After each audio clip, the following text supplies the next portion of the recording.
विधानसभा चुनाव को लेकर राजनीतिक पार्टियों ने अपनी कमर कस ली है। आज करनाल में इनेलो ने जिला कार्यकर्ताओं के साथ बैठक की। बैठक में अभय सिंह चौटाला, प्रदेश अध्यक्ष रामपाल माजरा के साथ जिला इनेलो के कार्यकर्ता भी पहुंचे। जिला कार्यकर्ता मीटिंग में इनेलो नेताओं ने लोकसभा चुनाव में हार की वजह बताई और कार्यकर्ताओं को विधानसभा चुनाव के लिए तैयार रहने की बात कही। अभय चौटाला ने कहा कि बीजेपी ने 75 पार का नारा दिया था और 40 पर रह गई थी। अब कांग्रेस ने 70 पार का दिया है, वो 30 पर सिमटकर रह जाएगी। उन्होंने कहा कि भूपेंद्र सिंह हुड्डा विधानसभा सत्र की मांग क्यों नहीं करते हैं, वो भाजपा के साथ मिले हुए हैं। उन्होंने कहा कि भूपेंद्र सिंह हुड्डा ने हर हलके में 15 उम्मीदवार को टिकट दे रखी है। अगर इंडी गठबंधन का इनेलो हिस्सा होती तो इंडी गठबंधन 10 की 10 सीट पर जीत हासिल करता। भूपेंद्र सिंह हुड्डा के कारण इंडी गठबंधन में शामिल नहीं हो पाए। वहीं बीजेपी पार्टी पर इनेलो नेता अभय चौटाला निशाना साधते हुए नजर आए। वहीं कुरुक्षेत्र में मिली हार पर भी उन्होंने अपनी सफाई दी। बहरहाल चुनाव नजदीक है, देखना ये होगा कि लोकसभा चुनाव में खाता न खोलने वाली इनेलो पार्टी विधानसभा चुनावों में कैसा प्रदर्शन करती है।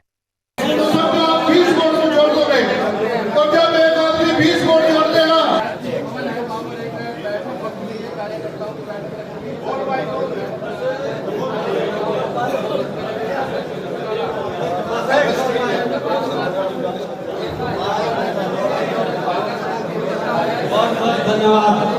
अब मैं प्रार्थना करूंगा हमारे नीलोखेड़ी से बलवंत सिंह जी वाल्मीकि जो हमारे 80 साल जिला के अध्यक्ष है, वो अपने विचार आपके सामने रखेंगे। भाई बलवंत सिंह।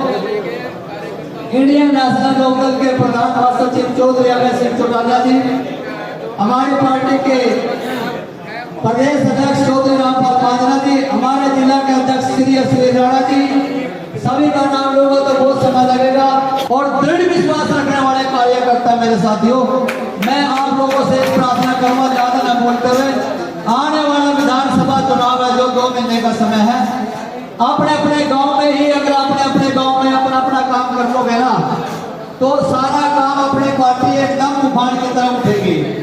मैं चौधरी अभय सिंह चौटाला को विश्वास दिलाता हूँ। लोगों का कहते आ रहे हैं तो है नहीं भाई, मगर जो भी हमारी पार्टी का समझौता है हमने पूरा जोर लगा दी। कुरुक्षेत्र भी जुटे हुए हैं और आगे भी प्रयास कर रहे हैं। जो चुनाव था लोकसभा का,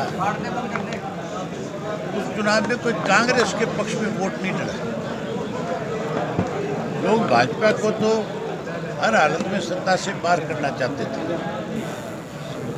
लेकिन लोगों का एक मन था कि भाजपा को देश से अगर सत्ता से पार कोई आज करेगा तो वो इंडिया का जो गठबंधन बना है वो करेगा। कांग्रेस उसका हिस्सा थी। लोगों ने इंडिया गठबंधन को वोट दिया है और उस गठबंधन का नतीजा है कि आज भारतीय जनता पार्टी जो 400 पार का नारा देते थे वो 241 सीट पे सिमट गई। और कम हो सकती थी ये सीटें, लेकिन कांग्रेस ने कुछ रीजनल पार्टियों को कमजोर करने के लिए इस गठबंधन का हिस्सा नहीं बनने दिया। उसी का नतीजा आज कांग्रेसियों को इस बात का बहुत मलाल है, आज बहुत तकलीफ है कि अगर हम 3-4 पार्टियों को और इसमें शामिल कर लेते हैं तो आज भाजपा सत्ता से बाहर होती, कांग्रेस सत्ता पे काबिज हो जाती, इंडिया गठबंधन काबिज हो जाती। विधानसभा के चुनाव के लोकसभा के चुनाव के नतीजों में बड़ा अंतर होता है। आप देखना, विधानसभा का जब चुनाव आएगा लोग चौधरी देवीलाल जी की नीतियों को आगे बढ़ाएंगे और इंडियन नेशनल लोकदल पार्टी को इस स्थिति में लाकर के खड़ा करेंगे कि बिना इंडियन नेशनल लोकदल पार्टी के बिना सरकार नहीं बनेगी। विधानसभा चुनावों में किस तरीके से देखते हैं? क्या अकेले लड़ेंगे? क्या जेजेपी के साथ? हमारे साथ ऐसे बहुत सारे राजनीतिक दल हैं हरियाणा में, ऐसे बहुत सारे सामाजिक संगठन भी हैं जो राजनीति के अंदर भी अपनी रुचि रखते हैं। हमारी उनसे बात चल रही है, इसकी जिम्मेवारी हमने माजरा साहब से लगा रखी है, पार्टी के और 2-3 सीनियर साथी उनकी लगा रखी है। यहाँ पर उनसे बातचीत करें, ये लगातार संपर्क कर रहे हैं समय आने पे हम उन सब साथियों को साथ लेकर के एक कॉन्फ्रेंस करेंगे।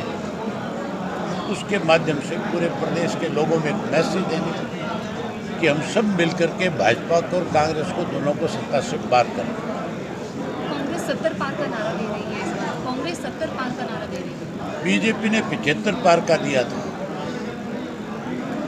और 40 पार नहीं कर पाई थी। कांग्रेस जो 70 पार का दे रही है, ये 30 पार नहीं करेगी, 30 से कम सीटों पर रह जाएगी। भूपेंद्र सिंह क्योंकि उसका एक सीधा कार्ड है, एक एक हल्के में भूपेंद्र सिंह हुड्डा ने और उसके बेटे ने 10-10, 15-15 लोगों को पीठ पे हाथ रख करके कह रखा है कि हम आपको टिकट देंगे। किसी भी पार्टी की 15 टिकट एक विधानसभा क्षेत्र में नहीं हो सकती, टिकट एक को दी जाती है। ये लोग आपस में लड़ेंगे। भूपेंद्र सिंह हुड्डा का बहुत बड़ा विरोध होगा, आप देखना। 20 जून को राज्यपाल से मुलाकात कर सकते हैं। अल्पत में जो सरकार है फ्लोर टेस्ट को लेकर भूपेंद्र सिंह हुड्डा, ये राज्यपाल से जाकर के मिलने की बजाय विधानसभा के सेशन की मांग क्यों नहीं करता हुड्डा? उसको कहना चाहिए सेशन बुलाओ और फ्लोर ऑफ द टेस्ट करो। हुड्डा मिला हुआ है भाजपा के साथ, अगर मिला हुआ ना होता तो फिर आज भाजपा की 5 सीटें नहीं आती। तुम्हारे यहाँ पे जो कैंडिडेट था बुद्धि राजा, आप में से कोई एक साथी बताओ, कोई जानता है जाति तौर पर? करनाल के से कोई वास्ता था राजनीतिक? गुहाना का रहने वाला लड़का था, सोनीपत से लाकर के यहाँ उतारा था, बिल्कुल नया चेहरा था। लोग भाजपा को हराना चाहते थे, इसलिए उसको वोट मिला था।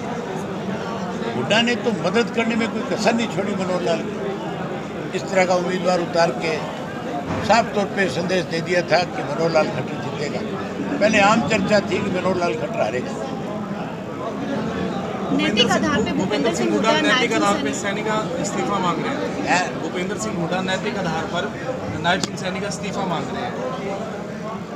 हुड्डा को तो खुद को इस बात के लिए लोगों से माफी मांगनी चाहिए कि मेरी गलत फैसले की वजह से 5 सीटें भाजपा को हरियाणा में ज़्यादा मिली।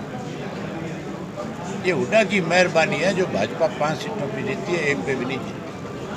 फ्लोर टेस्ट की मांग परिवार कैसे साथ रहेगा आगे? आ हार सकता को कैसे है। देखते हैं? दुष्यंत कोई चौटाला और बात करें। हार को कैसे बहुत देखते हैं धन्यवाद। आप? करनाल और कुरुक्षेत्र में अगर हार की बात करें तो किसकी हार की?